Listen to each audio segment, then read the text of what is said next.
How to connect with your parents. I mean, assuming that you want to. So, of course, we all want to feel loved and accepted and connection, and not to get too child psychology on you, right? We all have that desire from the time we were born. So we want that connection with our parents. We want that love, that acceptance, and maybe we never felt like we got it. And maybe our parents were just doing the best that they could, and they didn't even realize that they didn't show us that. And then, like I'm a parent, and now I'm trying to connect with my teenagers. And how do we do that? How do we create all the connections through all the generations and just be one big happy family? Stick around, we're gonna talk about it.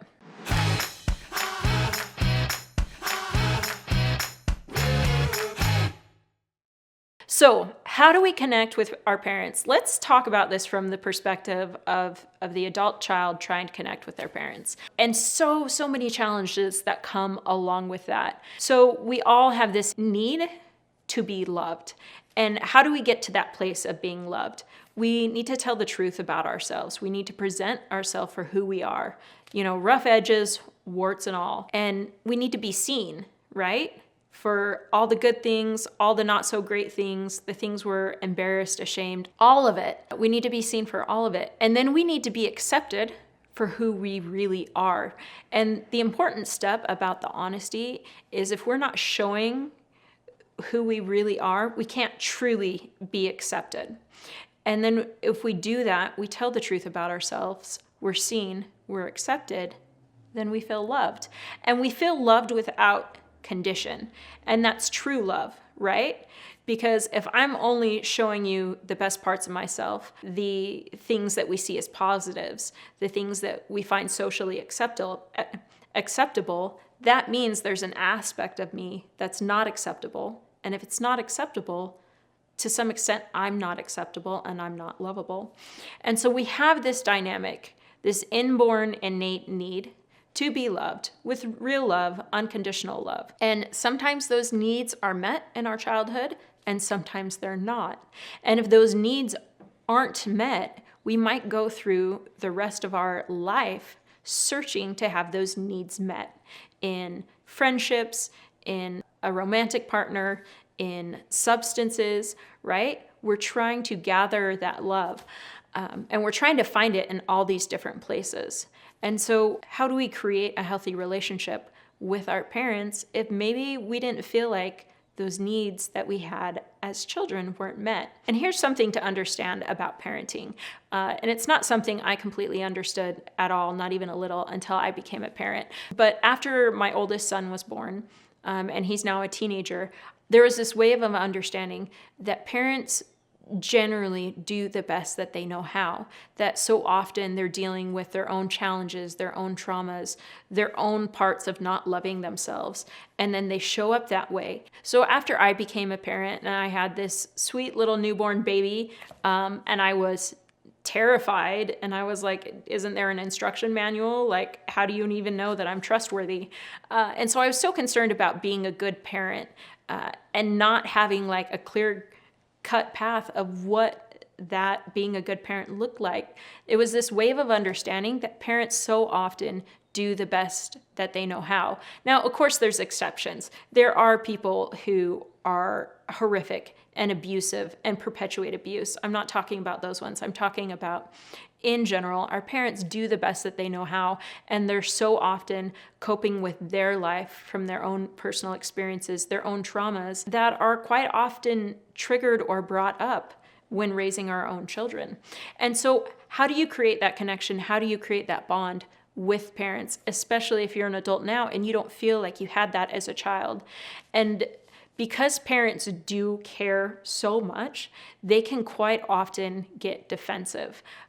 If you try and bring up or have a conversation with them about, here's how my needs weren't met, here's what didn't work for me, right? Like, we don't even broach those subjects. We just keep pretending like everything's okay. And so how, when it's not an option to have those critical conversations with people, and there are definitely wounds there, but you can't address those wounds with that person. How do you create bond? How do you create connections? There's a lot of different ways to do this. And going back to what we talked about at the beginning, we are bonded with people that see, know, and understand us, right? So we feel connected with people that have the same interests that we do, that have the same life aspirations we do, because we feel seen and understood. And what do you do when you want to be connected with someone who may not see and understand you? Not from a place of malintent or to hurt you, but because that is where they are at in their own life's journey. This is something I really relate to, because I would say growing up, I had parents that truly loved and cared about me. Did they understand me? Not so much. My mom and I have drastically different personality types. My mother is the quintessential mother that just wants to love and nurture and take care of things, and that stay-at-home mother that makes pies and grows a vegetable garden and all those things. And I have a little bit more of a task-oriented personality. I want to accomplish things. I want to do things. My needs are drastically different than her needs. And what this looked like growing up, especially as a child, who can generally only express things in an immature way because that's where they're at developmentally, I would express my needs. I would express my desires. I would express the way I saw the world, and she saw that as harsh and critical and judgmental. She didn't say, oh, here's my needs. Here's what's important to me in life, and I can see that my daughter has drastically different needs and drastically different things that are important to her. And so that created a wedge and a place of contention that perpetuated through our entire relationship, because she didn't see me, she didn't understand me. And when I tried to have conversations with her about this, in my late teens and in my 20s, there was still no more understanding. So as an adult, when she walks in the door and she makes a comment about me not being loving or me not being nurturing or those things, it's like those are daggers to the heart, because I am loving, I am nurturing, but there's also these other aspects of my personality. So even as an adult, I would still have these interactions with my mom where I felt very not seen, very not understood, and very much so not accepted. And when we have those experiences with our parents, like that totally takes us right back to our childhood experiences, right? At 5 years old or 10 years old or 11 years old, where you're not seen, you're not accepted, you're not heard, and you're not understood. And the only thing in relationships that we can control is our own behavior, right?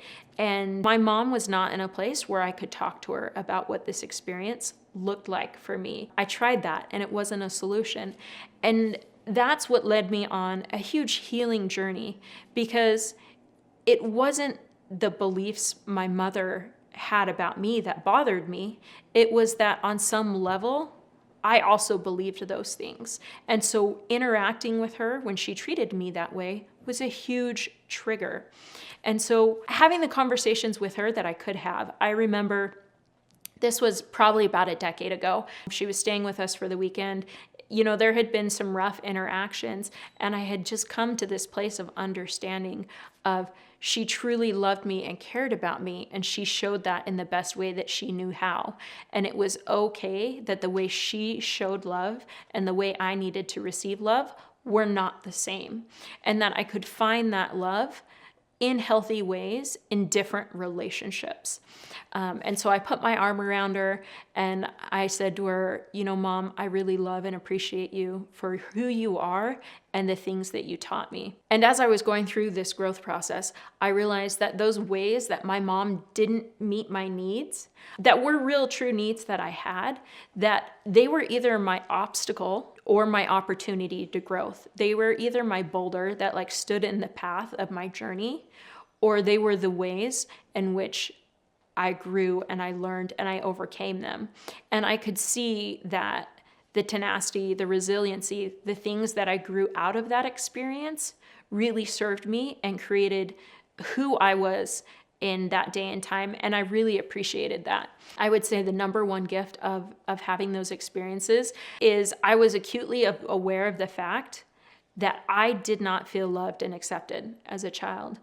And before I ever had kids, or before it was ever on my radar to have kids, that was the point for me to being a parent, is that my kids feel loved, that no matter what happens, no matter what they do, that they are seen, they are heard, they are understood, and they are accepted. And that is how we create bonds in relationships, is in doing that. But we only do it to the extent that it's safe, right? There are absolutely people that it is not safe to have close relationships with because of their challenges or whatever they may be experiencing. So along those lines, we have this awesome video for you to check out. What boundaries should you have in a relationship? Remember to subscribe, like, and click the bell so you will know every time a new video pops up. And remember, until next time, to keep shining, we need your light. Here's the next video. Check it out. You know you want to. Grab some popcorn. It's going to be a good time. You need to set boundaries.